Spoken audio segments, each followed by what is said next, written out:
Hey folks, welcome back to the channel. I've got the 2002 Squier Bullet Affinity model back on the bench today, and hopefully this is the last episode in this series where we're going to do a replacement of this nut. It's a plastic nut and we're going to make it a bone nut, and we'll do a full setup on the guitar.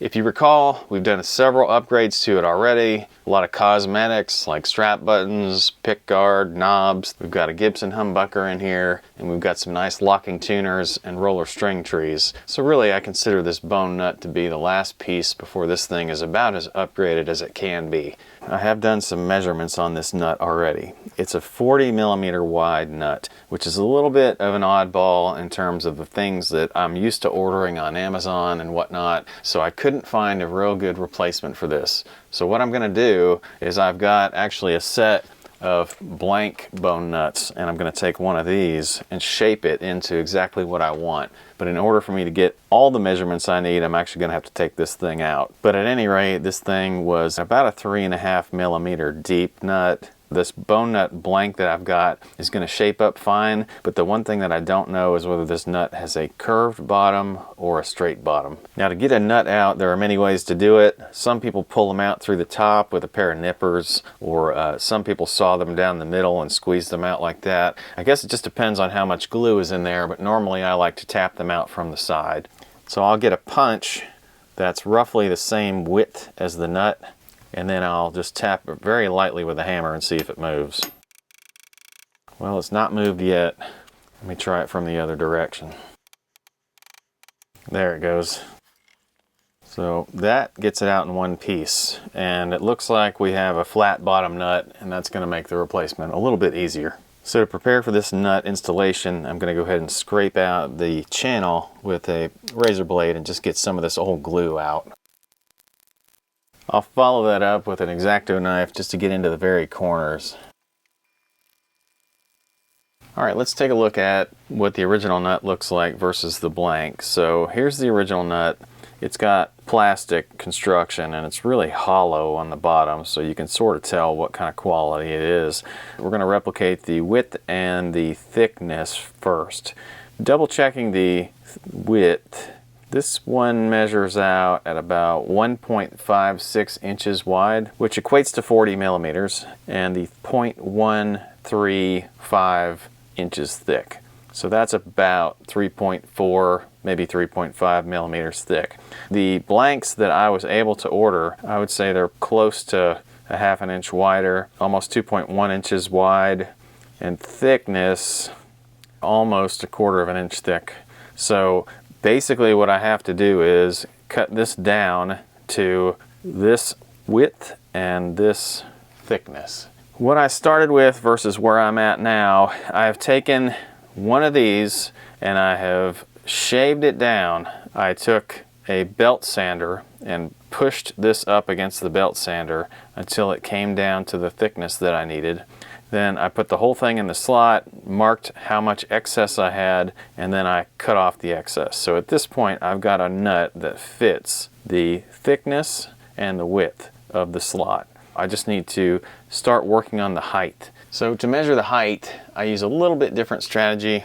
I've measured the height of the frets themselves, and they come out at about 0.05 inches. And then of course I want at least a 20 thousandths clearance over the first fret. So I'm going to need a height of at least 70 thousandths for this nut overall.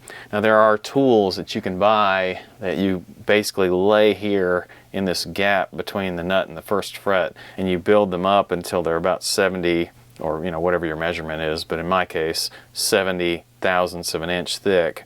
I don't have one of those tools, but what I was able to do is just come up with something flexible that I could use that's variable in height. And the hack that I've come up with for the moment is to use a stack of post-it notes that is the same thickness as what I need. And it bends to the fretboard, it sticks itself down. Now I can take a pencil, draw myself a line on top of where that is, and then I'll start shaving that nut down to that height.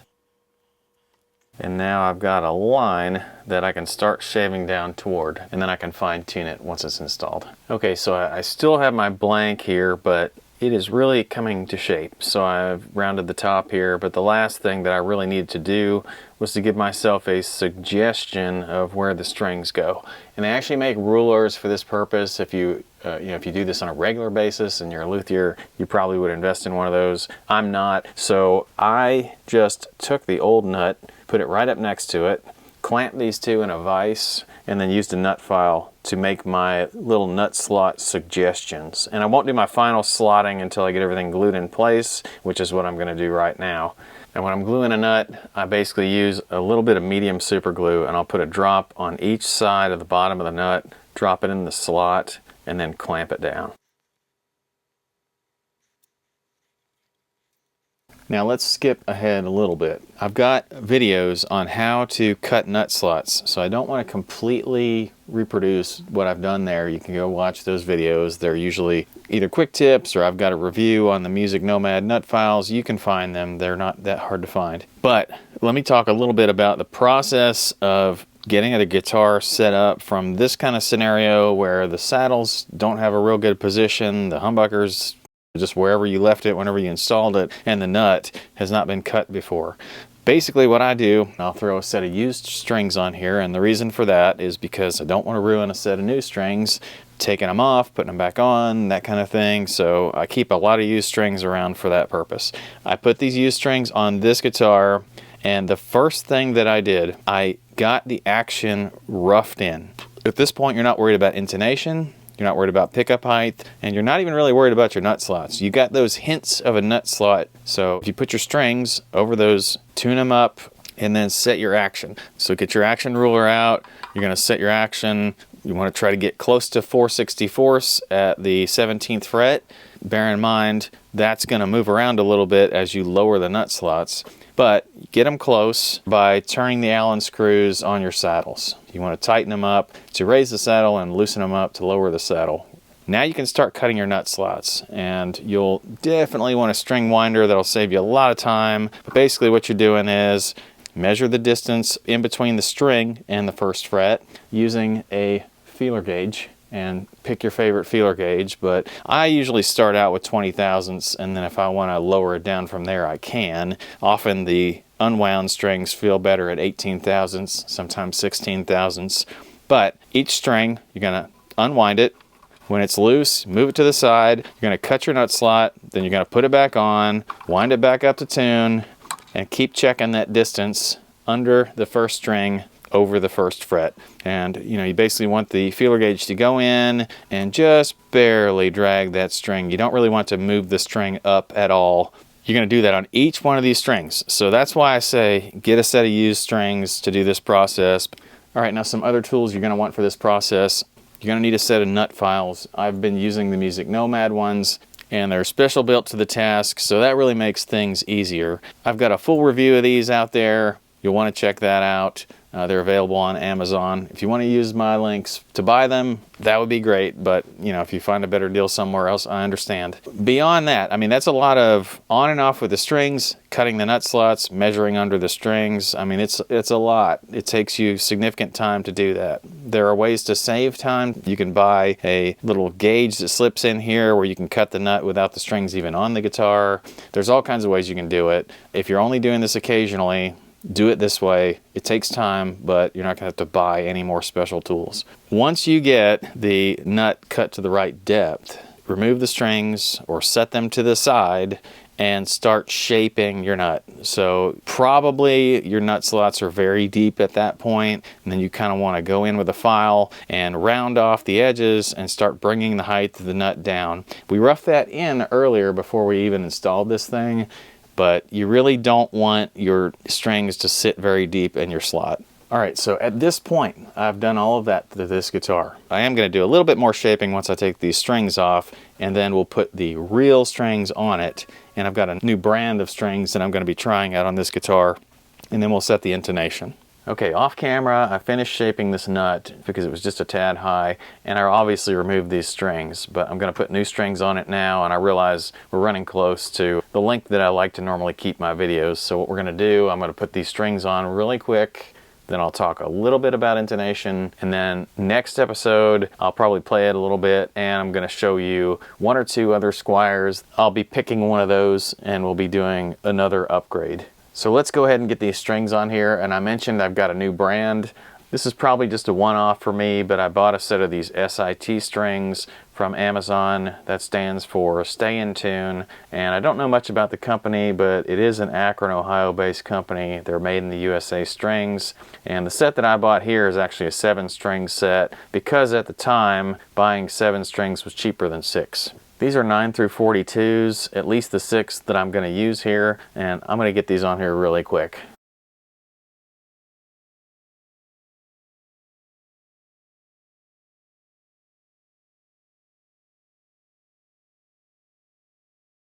Okay, well these went on easy enough, and so far so good. These are normal nickel wound strings. I guess we'll see how they perform over time.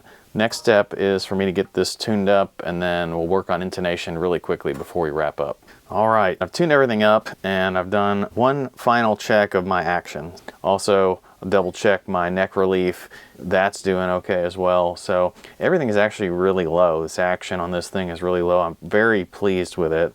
I've got videos on intonation, but I'm just going to tell you real quick how to do this process. So on the intonation, these screws in the back of the bridge here are your intonation screws. On a Fender, well, on any guitar really, you are comparing the 12th fret harmonic to the 12th fret fretted note. And if the fretted note is sharp of the harmonic on a Fender, you're tightening this screw. And if it's flat of the harmonic, you're loosening this screw. You test the harmonic first, you tune that. In my case, mine's a little bit sharp, so now we've got it tuned. Then you want to hit the 12th fret fretted note, and you can see these are dead on. I have a Stratocaster setup video on this, and it tells you how to rough in your saddles. Basically, you want your high E at the scale length, so 25.5 in this case. Then you want to go backwards on the next 2 saddles by the diameter of each one of those strings. Then on the 4th saddle, you're going to bring it to the same level as this second one, the B string. Then you're going to go back again from that, the diameter of the strings. That gets you roughed in, and then you'll want to do each one of your strings, comparing the harmonic to the fretted note.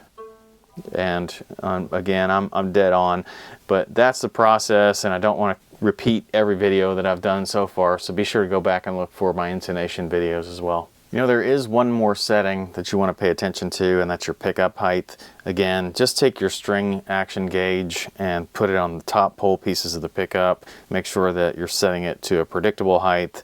I like to start out on a humbucker around 6/64, and you can adjust it up and down by ear from there.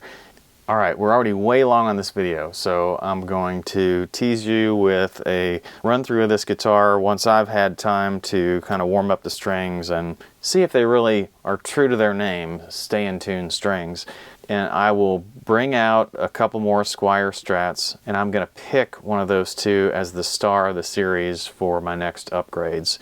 And it will be one with a tremolo, and I think we're going to go single coils. So that's just a little bit of a teaser of what's coming next. I appreciate you guys hanging out with me through these builds. I love it when you guys give me the likes and the comments.